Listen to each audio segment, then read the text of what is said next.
nombre es Melissa y yo voy a hablarles sobre la medición de la inteligencia.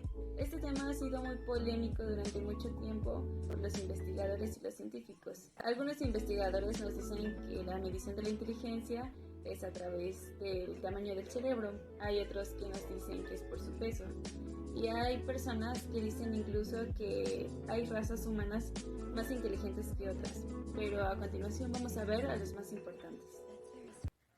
Uno de los primeros investigadores fue Morton, un médico estadounidense quien a principios del siglo XIX comenzó su investigación acerca de la medición de la inteligencia. Él era muy reconocido por tener una gran colección de cráneos humanos de diferentes razas.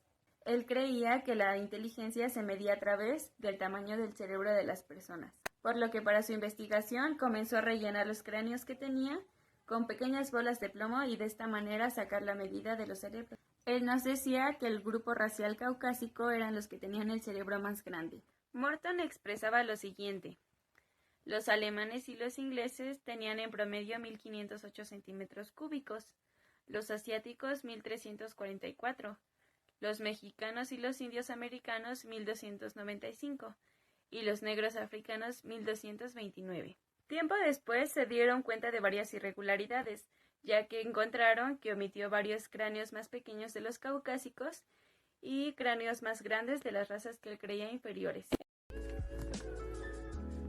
Hablemos de Pierre Broca.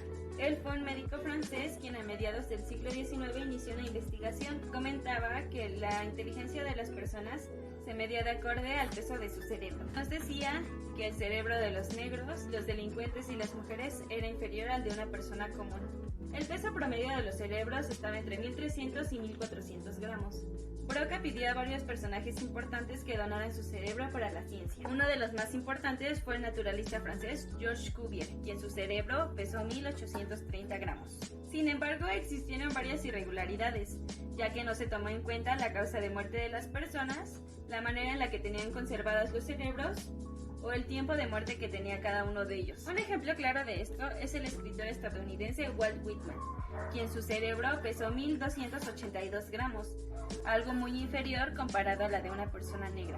Encontraron que grupos considerados inferiores, como los esquimales o los malayos, tenían un peso superior a los de los europeos caucásicos. Sin embargo, Broca se justificó diciendo que tal vez las personas no eran tan buenas como aparentaban ser. Galton, a finales del siglo XIX y principios del siglo XX, nos habla en su libro Genialidad hereditaria acerca de cómo la inteligencia es determinada por la naturaleza y puede ser hereditaria de generación en generación. Esto basándose en los estudios de su primo, Charles Darwin, en la teoría de la evolución y en los estudios de la genética de Mendel. En 1903, el Ministerio de Instrucción Pública francés formó una comisión para poder atender a los niños con retraso en el aprendizaje.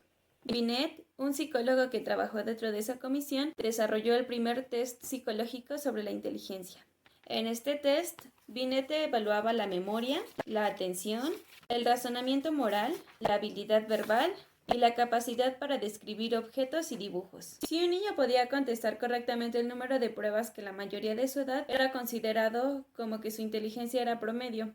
Sin embargo, cuando contestaban un rango más bajo, su nivel de inteligencia era inferior al de los demás niños. Su objetivo era tener un diagnóstico rápido y sencillo para poder atender a estos niños y darles atención personalizada, brindarles clases especiales y asesoramiento individual. Binet describía su método como algo brusco y tosco y decía que no se debía estigmatizar a los niños como retrasados. Durante la primera década del siglo XX, Goddard introdujo por primera vez los test de Binet. Él es reconocido por llevar a cabo una investigación acerca de la herencia de la deficiencia mental y otra acerca de la inteligencia de los inmigrantes en Estados Unidos. Para esta investigación hizo algunos ajustes al test de Binet y lo aplicó a algunos de los inmigrantes que llegaban a la isla Ellis. De acuerdo a sus resultados, los inmigrantes del sur y del este de Europa eran considerados como débiles mentales.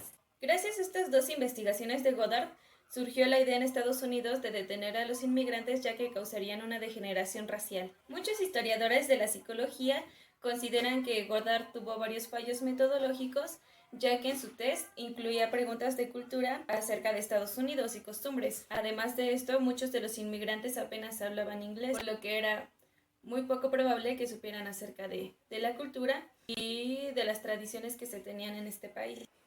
Cuando Estados Unidos entró a la Primera Guerra Mundial, Yerkes implementó test de inteligencia para seleccionar a los reclutas más hábiles o más inteligentes a los puestos con mayor responsabilidad.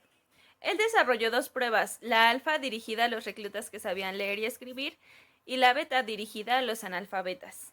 Distintos historiadores señalan que estos estudios no fueron de gran relevancia ya que dejaron de utilizarse al final de la guerra, sin embargo popularizaron los test de inteligencia. Después de la Primera Guerra Mundial empezaron a implementarse estos test de manera masiva para pedir empleos en los hospitales y en las escuelas. A causa de esto empezaron a hacerle algunas modificaciones, entre ellas reducir el sesgo cultural. A raíz de esto surgió algo llamado cociente intelectual. El cociente intelectual es la división entre la edad mental y la edad cronológica. Se estableció que la inteligencia promedio se encuentra entre los 100 puntos. Puede ser inferior o superior después de los 15 puntos. Spearman y Burt diseñaron y mejoraron un análisis estadístico más complejo acerca de estos tests.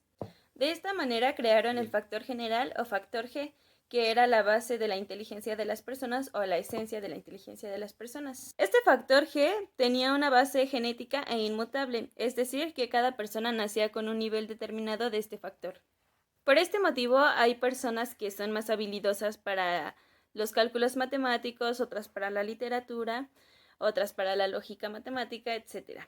Spearman consideraba que la neurología encontraría un área o una energía cerebral exacta que explicaría el factor G. En 1994, Richard y Murray retoman la idea de que la inteligencia es hereditaria y nos dicen que depende en un 80% de la genética. Además, en sus investigaciones nos dicen que el cociente intelectual de las personas tiene mucho que ver con su nivel socioeconómico, por lo que las personas con un mayor cociente intelectual suelen ser personas menos propensas a la delincuencia. Su idea fue descartada ya que estas interpretaciones son peligrosas, antidemocráticas y además algo racistas y clasistas. Más tarde tenemos a Howard Gardner de la Universidad de Harvard. Él nos explica que existen 8 inteligencias múltiples, algunas tenemos más desarrolladas algunas que otras. Existe la inteligencia intrapersonal, musical, naturalista, kinestésica, lógico-matemática, lingüístico-verbal, interpersonal y visual-espacial. Otro personaje importante es Daniel Goleman. Él nos habla acerca de una inteligencia emocional. Él define la inteligencia emocional como la capacidad que tenemos para identificar nuestras emociones y sentimientos y las de los demás. Además nos dice que la inteligencia emocional está relacionada con la motivación y con la capacidad que tenemos de desarrollar relaciones con las personas.